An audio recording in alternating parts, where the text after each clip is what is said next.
Another week of the high school football season is upon us, week 3, and we've got some shakeups in our Varsity 4 News for Jack Super 10 this week. Let's jump right on in. Beachside, I've still got them ranked at number 10. They had a nice win last week over Inglewood, but I've got them, even though they're riding an 11-game winning streak dating back to last season, they've got to play some more challenging teams, and that starts this week with county rival Menendez coming to Beachside. Number 9, Bartram Trail, the big drop of the week. They are at number 4, but they lost on the road to Ponte Vedra, 28-21 in our game of the week. They have got a very, very tough game this week, going up to the Peach State and playing at where County Jason Strickland and the Gators are surging along. They won a state championship 2 years ago, so tough game for Bartram Trail coming off a loss.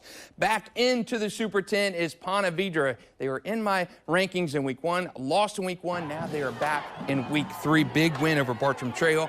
They've got a tough one against a bubble team for me, Baker County, this week on Friday night. Oakleaf, they stay at number 7. They had a big win last week over Orange Park. I didn't move them up this week because Orange Park is not the team that should bump them up with a win. So big win for county win, of course, for Oakleaf, but they have a massive game on Friday against Fleming Island. Fleming Island coming off a loss to Riverside. Moving up into our 6 and 5.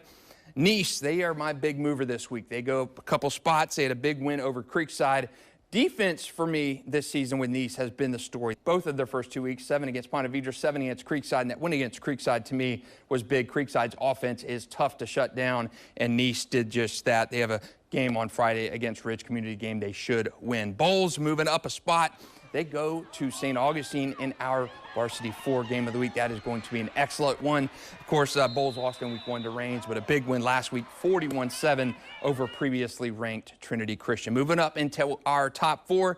Got one change here. Bradford down there in Stark, they are just continuing to get it done on that defensive side of the ball, coming off a 29-14 win over Donnell, and they have another tough one against South Sumter. South Sumter is always a tough opponent, be it in the regular season or in the postseason. 3-2-1. They're the same this week as they were last week. Rains, a big win last week over Sandalwood, 43-0. They've got another young team this week in Trinity Christian.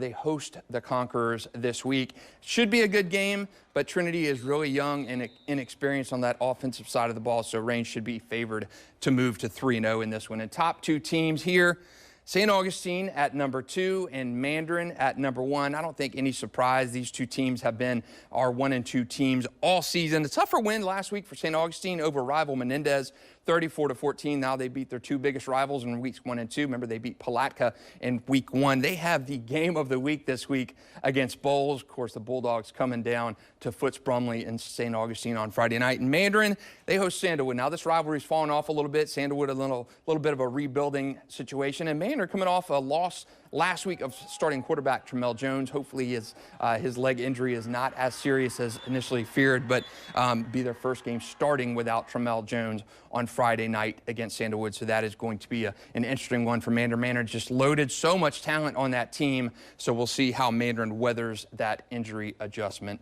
storm. Now's a good time to remind you that you can check out our Varsity 4 game of the week on Friday night. It is going to be a classic. St. Augustine, number 2 Yellow Jackets, hosting number 5 Bowls. Going to be an epic battle. Pre-game coverage starts at 6:50 with our game of the week kicking off at 7 on Friday night. You can catch that at newsforjacks.com or News4Jacks Plus. That'll do it for sports.